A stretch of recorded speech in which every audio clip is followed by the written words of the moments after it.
Tidak diciptakan manusia kecuali untuk mewujudkan dua tujuan pokok ini. Secara cepat dengan keterbatasan waktu kita. Pertama, Quran surah ke-51 Adz-Dzariyat di ayat yang ke-56. Allah berfirman, A'udzu billahi minasyaitonir rajim. Bismillahirrahmanirrahim.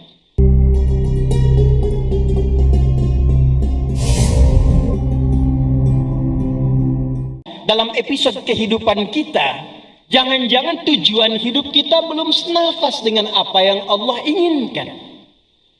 Belum terang seperti apa yang Quran bimbingkan.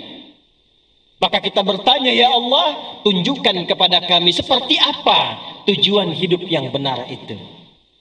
Maka setidaknya hadirin, ada dua hal pokok dalam Al-Quran yang sangat ditekankan kepada setiap manusia, terlebih insan beriman, agar betul-betul menjaga dua pokok ini, karena inilah akar dari semua tujuan berkehidupan kita. Tidak diciptakan manusia kecuali untuk mewujudkan dua tujuan pokok ini. Pertama, Quran surah ke-51 Adz-Dzariyat di ayat yang ke-56. Allah berfirman, A'udzu billahi minasyaitonir rajim. Bismillahirrahmanirrahim.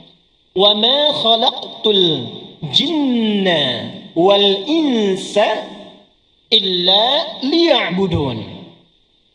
Wa ma khalaqtul jinna wal insa, dan tidaklah, kata Allah, aku ciptakan jin dan manusia itu illa liya'budun, kecuali untuk menjadikan semua aktivitasnya, kegiatan hidupnya sebagai ibadah, sebagai penghambaan kepadaku. Jadi yang pertama hadirin, ternyata hadirnya kita ke dunia ini, diciptakannya kita sampai berkehidupan di detik ini, tujuan pokoknya pertama untuk menghamba kepada Allah Subhanahu wa Ta'ala. Kita ini hamba. Jadi ternyata ayat ini bukan sekedar memberikan isyarat tujuan berkehidupan kita di dunia ini, tapi juga menunjuk identitas kita di hadapan Allah sebagai hamba. Dan karena inilah kita tercipta. Ada persoalan besar ketika makhluk bernama Azazil dari kalangan jin yang sangat dihormati di alam langit, bahkan sampai malaikat pun menghormatinya. Ibadahnya luar biasa, zikirnya tinggi. Tapi ketika dia bergeser dari fitrah kehidupannya, misi hidupnya untuk menghamba kepada Allah, maka berubah namanya dari hamba yang taat, jin yang taat, Azazil yang terhormat di alam langit, berubah menjadi iblis. Quran surah ke-18 Al-Kahf di ayat ke-50. Wa idh qulna lil malaikati isjudu li adama fasajadu illa iblis. Siapa iblis itu? Kana minal jinni fafasaqa an amri rabbi. Iblis itu termasuk kalangan jin yang berbuat fasik. Lawan dari fasik itu taat. Jadi jin ini asalnya taat, asalnya banyak zikir, asalnya ibadah. Hanya ketika keluar dari identitas kehambaannya kepada Allah, maka keluarlah dia dari rahmat Allah Subhanahu wa Ta'ala. Quran surah ke-7 Al-A'raf di ayat yang ke-12. Qala ma mana'aka alla tasjuda idh amartuk. Hei, kenapa engkau tidak mau sujud, kata Allah, ketika aku perintahkan? Jadi persoalannya bukan karena sujudnya, hormatnya kepada Adam. Kata Allah, ini perintahku. Saya Tuhan, saya Rabb, kamu hamba. Sifat hamba itu mesti membuktikan kehambaannya kepada Allah. Namanya hamba, pasti punya sifat menghamba.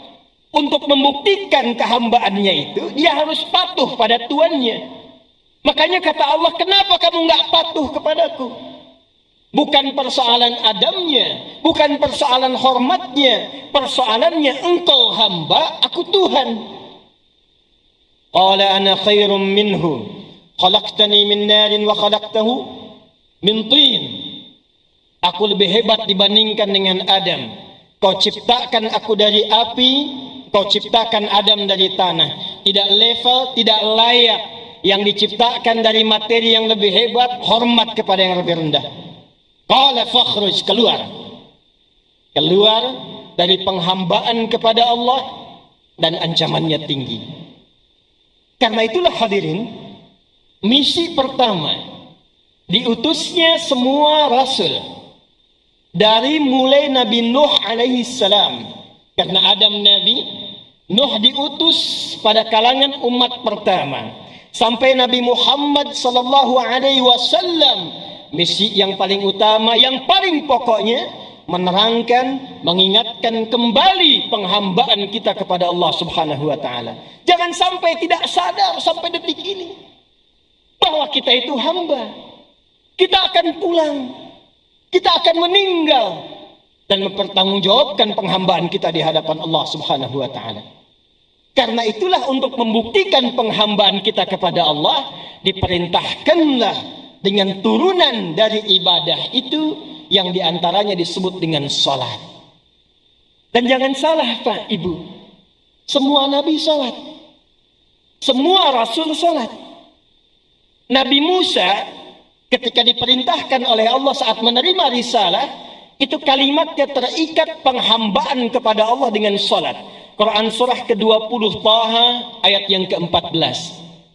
Innani anallah la ilaha illa ana fa'budni. Kata Allah, saya tegaskan saya Allah. La ilaha illa ana, enggak ada Tuhan yang layak dipertuhankan kecuali saya. Ketika engkau mempertuhankan saya, kata Allah, engkau hamba. Fa'budni, maka buktikan penghambaanmu dengan menyembahku. Bagaimana caranya ya Allah? Wa aqimis salata li dzikri. Tunaikanlah salat supaya engkau ingat engkau itu hamba. Karena itu Nabi Musa salat. Nabi Isa salat. Wa ja'alani mubarakan aynama kuntu wa awsani bis salat. Nabi Zakaria salat. Quran surah ketiga ayat 38 sampai 39. Ayat 39-nya, fanadatul malaikatu wa huwa qa'imun yusalli fil mihrab. Nabi Ismail, kakek moyangnya Nabi Muhammad sallallahu alaihi wasallam ke-29 salat, bahkan minta keluarganya salat. Wa kana ya'muru ahlahu bis shalah. Quran surah 19 ayat ke-55.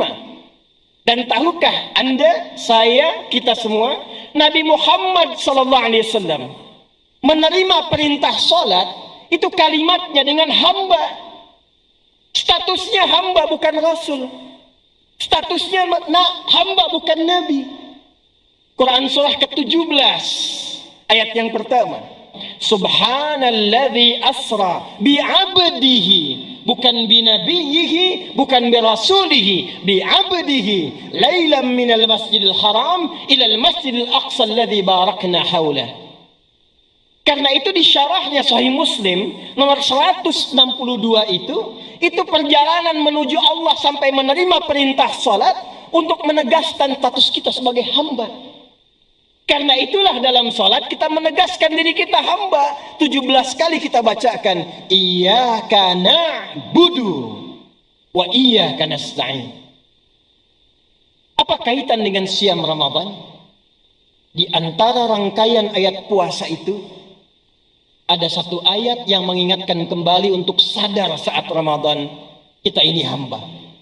Al-Baqarah ayat 186. Ayat puasa terangkai dari ayat 183 sampai 187.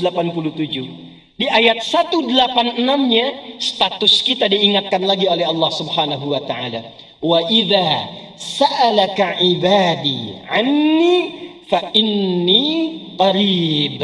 Ujibu da'watad da'i idza da'an falyastajibu li wal yu'minu bi la'allahum yarshudun. Dan Muhammad sallallahu alaihi wasallam, jika ada di antara hamba-hambaku bertanya padamu untuk berdoa, minta, mohon padaku, seakan memberi pesan kepada kita sebagai penutup tausiah ini, temukan hakikat kehidupan kita. Jangan-jangan selama ini sukses dunianya, Masya Allah. Hartanya luar biasa. Ada yang menyebut dengan crazy rich.